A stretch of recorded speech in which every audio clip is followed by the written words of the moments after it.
Assalamualaikum warahmatullahi wabarakatuh. Nabi adalah orang yang paling berjasa dalam kehidupan kita, teman-teman.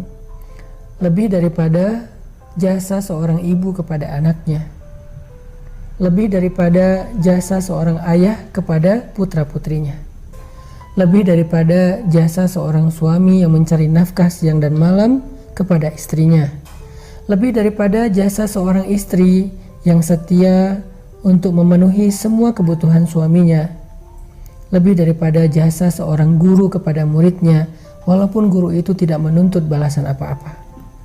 Lebih dari siapapun dalam kehidupan kita, orang yang paling berjasa bagi seorang muslim, bagi seorang mukmin adalah Rasulullah SAW. Kenapa?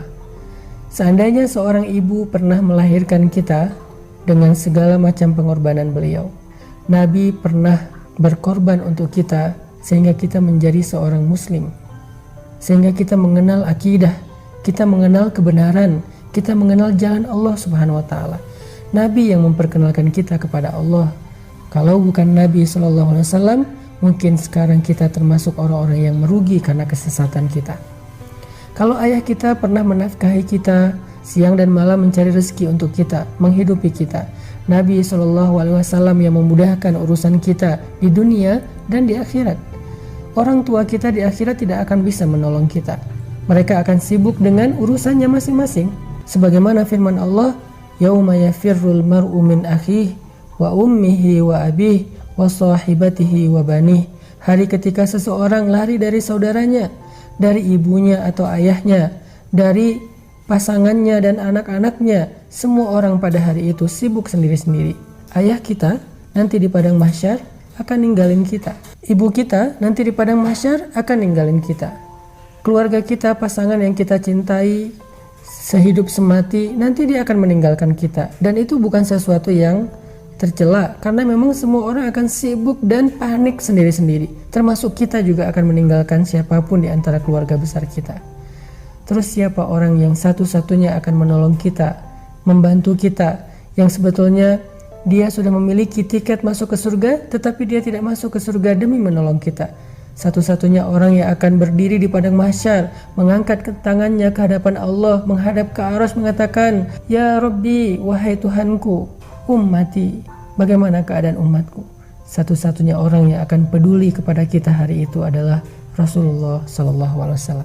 Makanya hari ini saya pengen ngajak kita semuanya untuk membiasakan satu habit, satu kebiasaan, yaitu habit berselawat kepada Nabi SAW. Kenapa? Pertama, karena beliau adalah orang yang paling berjasa untuk kita. Kedua, hanya dengan berselawat kepada Nabi, kelak di akhirat, kita termasuk orang yang akan mendapatkan syafaat atau pertolongan Nabi. Hari ini saya mau membaca beberapa ayat atau hadis tentang keutamaan salawat kepada Nabi. Mungkin selama ini kita menganggap salawat kepada Nabi itu satu hal yang ringan, bahkan cenderung kita remehkan, kita anggap nggak terlalu penting, sehingga ketika nama Nabi disebutkan, kita nggak otomatis berselawat. Sekarang saya pengen bacain beberapa keutamaan salawat, supaya setelah ini kita jadi tahu salawat itu ternyata keren banget. Salawat itu ternyata agung banget.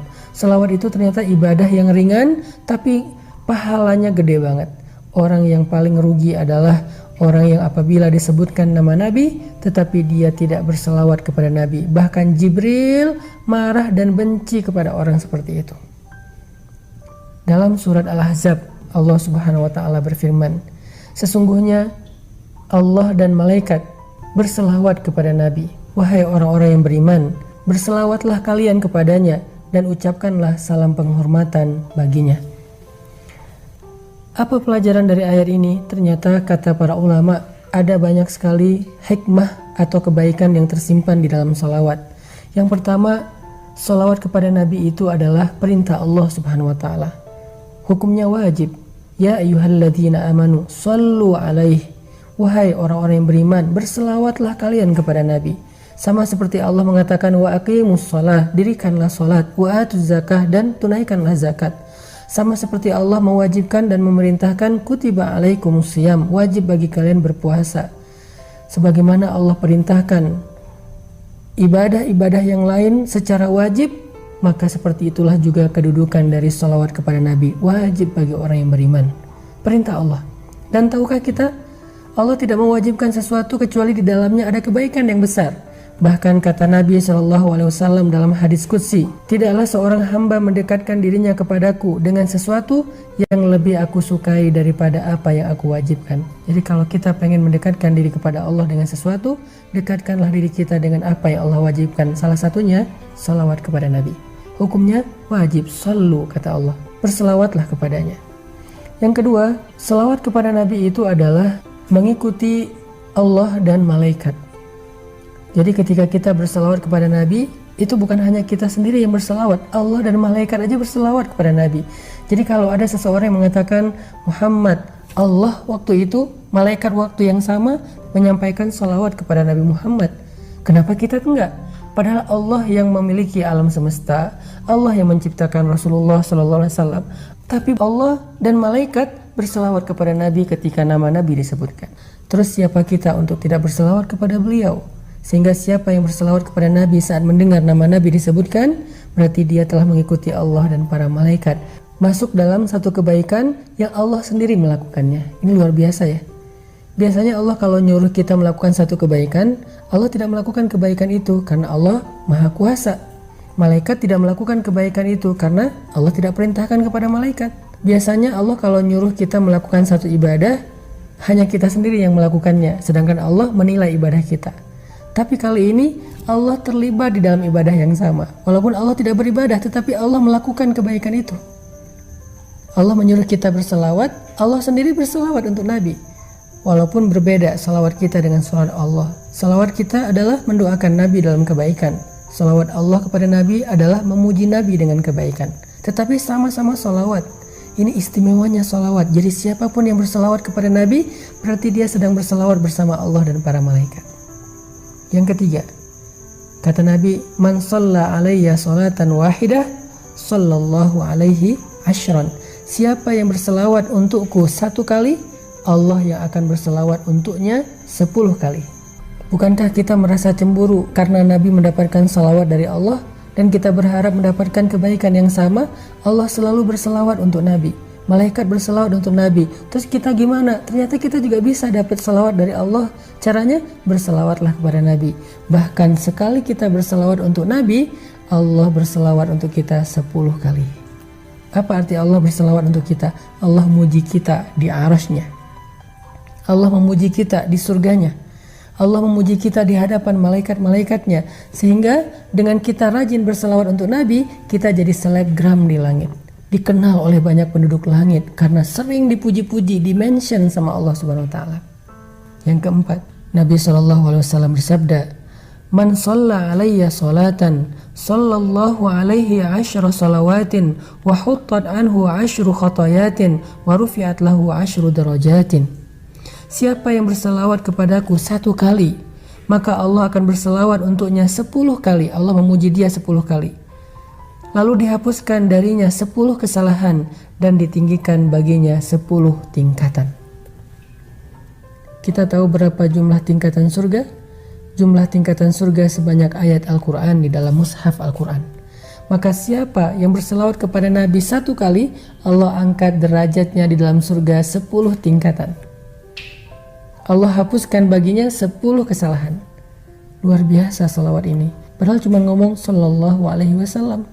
Padahal cuma ngomong Allahumma sholli ala Sayyidina Muhammad. Tetapi ternyata kalimat yang ringan sekali itu, yang kita ucapkan mungkin kurang dari 10 detik, tapi bisa mendapatkan kebaikan yang luar biasa. Yang kelima, Nabi SAW bersabda, kullu du'ain yud'allahu azza wa jalla bih mahjubun anis sama hatta yusalla ala Muhammad. Semua doa yang dipintakan kepada Allah Subhanahu wa taala akan terhijab, akan terhalang dari Allah Subhanahu wa taala sampai dia berselawat kepada Nabi Muhammad SAW. Jadi kalau kita pengen doa kita nggak ada hijab, nggak ada penghalang, nggak disconnect, nggak di reject, berselawatlah kepada Nabi di awal atau di akhir doa kita. Pokoknya setiap kali kita berdoa, salawat. Insya Allah doa kita nggak ada hijab, pasti diijabah oleh Allah Subhanahu wa Ta'ala. Dan yang terakhir, tahukah kita ketika kita bersalawat kepada Nabi, ternyata Allah Subhanahu wa Ta'ala akan menyampaikan salawat kita kepada beliau dan beliau akan membalas salawat kita dengan salam yang sama. Mau dapat salam dari Nabi? mau dibales salam sama Nabi SAW secara personal, berselawatlah kepada beliau. Sehingga ketika kita mengatakan Allahumma sholli ala Sayyidina Muhammad, ketika kita mendengar nama Nabi disebutkan, kita bilang Sallallahu Alaihi Wasallam, Nabi akan menjawab salawat kita.